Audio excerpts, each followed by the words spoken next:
എന്നാൽ കേരള രാഷ്ട്രീയത്തിൽ ഇപ്പോഴും സമീപഭാവിയിൽ ചില മൗലികമായ മാറ്റം വന്നു. ആ മാറ്റം വരുത്തുന്നതിൻ്റെ നിർണായകമായ പങ്കുവഹിച്ചത് ബി ജെ പിയാണ്. ബി ജെ പിയുടെ ഒരു പ്രമുഖ നേതാവ് എന്ന് വേണമെങ്കിൽ പറയാം. അദ്ദേഹം ബി ജെ പിയുടെ പ്രമുഖ നേതാവൊന്നായിരുന്നില്ല. അവസരവാദ രാഷ്ട്രീയത്തിൻ്റെ ഭാഗമായി എല്ലാ സ്വാധീനങ്ങളും ഉപയോഗിച്ച് എം പി ആയി ആദ്യം. അപ്പോൾ ബി ജെ പി ഒന്നുമല്ല. അത് കഴിഞ്ഞ് രണ്ടാമത്തെ ഘട്ടമാകുമ്പോഴേക്കും ബി ജെ പിയുടെ ഭാഗമായി. അതെല്ലാം പണം ഉൾപ്പെടെ ഉപയോഗിച്ചിട്ടാണ്. നേരത്തെ ആദ്യം എം പി ആയതും പണം ഉപയോഗിച്ചിട്ട് തന്നെയാണ്. രണ്ടാമത്തെ പ്രാവശ്യം ബി ജെ പിയുടെ ഭാഗമായി അതിനനുസരിച്ച് സ്റ്റേറ്റ് മന്ത്രിയായി. കുറച്ചു കാലമായിട്ടുള്ളൂ. ഇദ്ദേഹത്തിൻ്റെ സ്ഥിതി എന്തായിരുന്നു എന്ന് ഇപ്പോഴും പുറത്തു വന്ന വാർത്ത നിങ്ങൾ വായിച്ചിട്ടുണ്ടാവും. അദ്ദേഹം ഇന്ത്യയിലെ ഏറ്റവും പ്രമുഖരായ കോർപ്പറേറ്റുകളുടെ ഒരാളാണ്. ഇന്ത്യയിലെ ഏറ്റവും വലിയ മുതലാളിമാരുടെ ഒരാളാണ്. എങ്ങനെയാണ് വന്നത്? നമ്മുടെ കണ്ണൂർക്കാരനായിരുന്നു. നിങ്ങൾക്കെല്ലാ ആൾക്കാർക്ക് അറിയുന്ന എനിക്കറിയില്ല. ഏറ്റവും പ്രധാനപ്പെട്ടൊരു ടി വി ചാനലല്ല ഞാൻ പറയുന്നത്, ടി വി തന്നെ. അറിയോ ആ ടി വിൻ്റെ പേര്? ആദ്യമായിട്ട് കളർ ടി വി ഉണ്ടായത് അവർക്കാണ്. ബി പി എൽ നമ്പ്യാർ എന്നാണ് പറയുന്നത്. തലശ്ശേരിക്കാരനാണ്.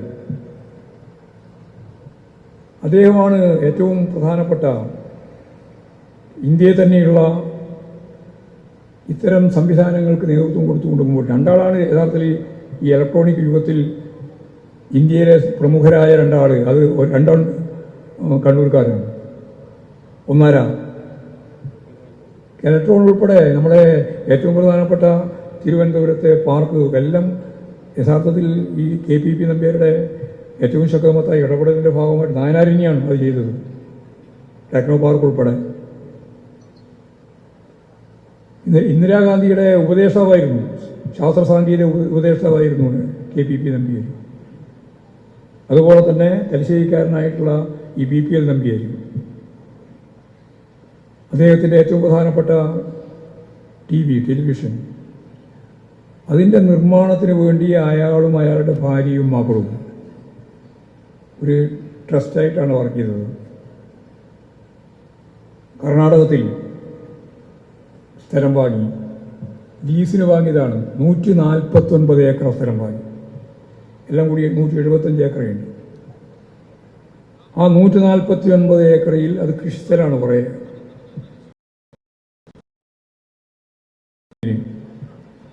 ₹1,10,000 സെന്റിന് കൊടുത്തിട്ട് കുറേ കൊല്ലം മുമ്പ് 10, 14, 15 കൊല്ലം മുമ്പ് വാങ്ങിയതാണ്. ആ ഫാമിലിയാണത് വാങ്ങിയത്.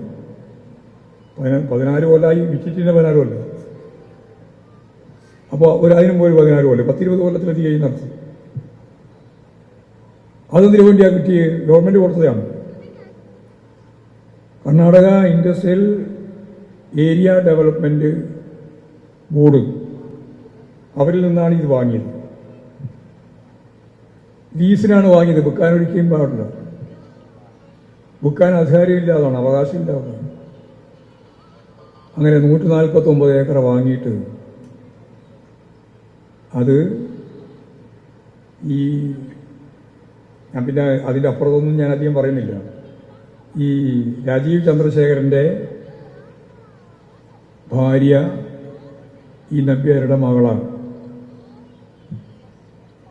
അവരൊക്കെ നല്ല രീതിയിൽ കല്യാണമെല്ലാം കഴിച്ചു കൊടുത്തതാണ്. പിന്നെ മറ്റു മക്കളുമുണ്ട്. ഇങ്ങനെ ഇരിക്കുമ്പോൾ യഥാർത്ഥത്തിൽ അദ്ദേഹത്തെ നല്ലതുപോലെ വഞ്ചിച്ച് ഈ പറയുന്ന സ്വത്ത് കൈവശപ്പെടുത്തുന്നതിന് വേണ്ടി തെറ്റായ മാർഗം ഉപയോഗിച്ചു. അതിൻ്റെ ഭാഗക്കരാറൊന്നും ഉണ്ടാക്കിയിട്ടില്ല. ഇത് മുഴുവൻ, ഈ സ്വത്ത് മുഴുവൻ സാധാരണ വിൽക്കാൻ പാടില്ലാത്ത സന്ദർഭത്തിൽ ആദ്യം ലോകത്തെ ഏറ്റവും പ്രമുഖരായ 2 ബാങ്കുകൾക്ക്, വിദേശ ബാങ്കുകൾക്ക് പണയം വെച്ചു. ആ പണയം വെച്ച് പണമൊക്കെ എന്താക്കി എന്നുള്ളത് ഇപ്പം വിവരം വന്നില്ല. പണയം വെച്ചു. ആ പണയം വെച്ച സ്ഥലം ആദ്യം മാരുതിക്ക് വിറ്റു. 70-70 ഏക്കർ ഭൂമി വിറ്റു. വിൽക്കാൻ സമ്മതിക്കാൻ പാടില്ല. അന്നത്തെ BJP മന്ത്രി കട്ട സുബ്രഹ്മണ്യം, പേരിൻ്റെ കട്ടയുണ്ട്, ആ സുബ്രഹ്മണ്യം ഇപ്പം ജയിലില്ല. കട്ട സുബ്രഹ്മണ്യവും സുബ്രഹ്മണ്യൻ്റെ മോനും ഇപ്പോൾ ജയിലിൽ കിടക്കുകയാണ് കർണാടകത്തിൽ. ഇതാ പരിപാടി. ഗവൺമെൻറ്റിൻ്റെ പണം, ഗവൺമെൻറ്റിൻ്റെ സ്വത്ത് വിൽക്കാൻ അനുവാദം കൊടുത്തു, പണയം വെക്കാൻ വിൽക്കാൻ അനുവാദം കൊടുത്തില്ല, യഥാർത്ഥത്തിൽ പണയം വെക്കാൻ അനുവാദം കൊടുത്തു, അത് വെച്ച് വിൽക്കുകയും ചെയ്തു. ഇങ്ങനെയുള്ളൊരു കൊള്ള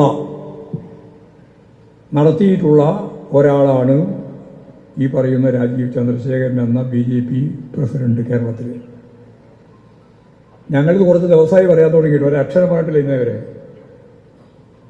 ഇന്നതാണ് കാര്യം. ഞങ്ങളിത് വളരെ വ്യക്തമായിട്ട് കോടതിയുടെ മുമ്പിൽ വന്ന ഒരു കേസിലെ മുഴുവൻ കാര്യവും വായിച്ചിട്ടാണ്. 1000 പേജുണ്ട് അതിൻ്റെ മുഴുവൻ ഡോക്യുമെന്റ് നോക്കിയപ്പോൾ 1000 പേജ്. അത് മുഴുവൻ സംഗ്രഹിച്ചുകൊണ്ടാണ് അദ്ദേഹം ഇതിൻ്റെ ശക്തമത്തായ രീതിയിലുള്ള കേസ് ഇപ്പോൾ ചാർജ് ചെയ്തിട്ടുള്ളത്. കേരളത്തിലെ രാഷ്ട്രീയ പാർട്ടിയുടെ പ്രസിഡന്റായിട്ട് സാധാരണയിൽ നിന്ന് വ്യത്യസ്തമായി ഒരു വലിയ പണക്കാരൻ മാത്രം പറഞ്ഞാൽ ഇന്ത്യയിലെ കുത്തക മുതലാളിമാരിൽ ഒരാൾ അതിൻ്റെ നേതൃത്വ സ്ഥാനത്തേക്ക്, അവിടെ കർണാടകത്തിലെ പ്രധാനപ്പെട്ട ചാനൽ വാങ്ങി, കേരളത്തിലെ ചാനൽ വാങ്ങി, ഏഷ്യാനെറ്റ് വാങ്ങി. വെറുതെ വാങ്ങിയതല്ല, ഇതെല്ലാമാണ് ഈ പണം, കള്ളപ്പണം. 500 കോടി ഉറുപ്പിയാണ് ഇതിൻ്റെ ഭാഗമായിട്ടുള്ള കൊള്ള. 500 കോടി ഉറുപ്പിക. പാവപ്പെട്ട കൃഷിക്കാരന് കിട്ടിയത് സെന്റിന് 1,10,000 ഉറുപ്പിക. ഇവനാകെ വാങ്ങിയത് 6 കോടി ഉറുപ്പികക്ക്. 6 കോടി ഉറുപ്പികക്ക് ലീസിൽ കിട്ടിയിട്ടുള്ള ഈ ഭൂമിയാണ് പൂർണ്ണമായിട്ടും വിറ്റ്, ഞാൻ നേരത്തെ പറഞ്ഞ 500 കോടി ഉറുപ്പികയുടെ തട്ടിപ്പ് നടത്തിയത്. BJP നേതൃത്വത്തിന് തന്നെ വലിയ രീതിയിൽ അമർഷമുണ്ട്. ഇദ്ദേഹത്തിൻ്റെ ഈ 5 സ്റ്റാർ രീതിയുണ്ടല്ലോ, അതിനോടൊക്കെ എതിർപ്പുള്ളവരാണ് RSSന്റെയും BJPയുടെയും ഒരു വലിയ വിഭാഗം ആളുകൾ. നിങ്ങൾ മനസ്സിലാക്കണം, എനിക്ക് നന്നായിട്ട് അറിയുന്ന ഒരാളാണ് BJPയുടെ ആദ്യത്തെ സംസ്ഥാന പ്രസിഡന്റ്. ആരാ അറിയോ നമുക്ക്? കണ്ണൂർക്കാരൻ തന്നെയാണ്. പറശ്ശിനിക്കടവിലായിരുന്നു, പറശ്ശിനിക്കടവ് വഴി സ്കൂളിലായിരുന്നു. എനിക്ക് പറഞ്ഞൊന്നല്ല, അതിൻ്റെ മുമ്പ് KG മാരാണ്. വളരെ പാവം സാധാരണ ഒരു കുടുംബം. ഇപ്പം ഈ പത്മനാഭനായാലും അങ്ങനെ, സുരേന്ദ്രനായാലും അങ്ങനെ, ഇവരെല്ലാം അങ്ങനെയല്ലേ? എന്നിട്ട് ഇപ്പോൾ ഈ രീതിയിലുള്ള ഒരു പ്രമാണിത്വം വെച്ചുകൊണ്ട് കേരളത്തിൽ രാഷ്ട്രീയം കൈകാര്യം ചെയ്യാൻ എനിക്ക് സാധിക്കും, ഞാൻ എന്തും ചെയ്യും. അടുത്ത തെരഞ്ഞെടുപ്പാകുമ്പോഴേക്ക് ഇവിടെ ഈ കേരളത്തിൽ ഞങ്ങൾ അധികാരത്തിൽ വരുമെന്ന് അമിത്ഷായെ കൊണ്ടുവരെ പറയിപ്പിക്കുന്ന നില ഉണ്ടായി.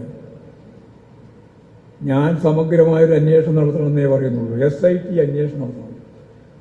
കർണാടക ഹൈക്കോടതിയുടെ കീഴിൽ ഇങ്ങനെയാണ് ഈ കുംഭകോണം നടത്തിയത്. 500 കോടി രൂപയുടെ കൊള്ള നടത്താൻ ആരൊക്കെ സഹായിച്ച മന്ത്രി ജയിലിലുണ്ട്, ബാക്കി ആരൊക്കെ സഹായിച്ചു എന്നുൾപ്പെടെയുള്ള കാര്യങ്ങൾ ഈ രാജ്യത്തിലെ ജനങ്ങൾക്ക്, പ്രത്യേകിച്ച് കേരളീയർക്ക് അറിയാൻ അർഹതയുണ്ട്. കാരണം അദ്ദേഹം ഇപ്പോൾ കേരളത്തിലെ BJPയുടെ സംസ്ഥാന പ്രസിഡന്റാണ്. ഇമാതിരിയുള്ള കൊള്ളയാണ് ഇവർ നടത്തിക്കൊണ്ടിരിക്കുന്നത്.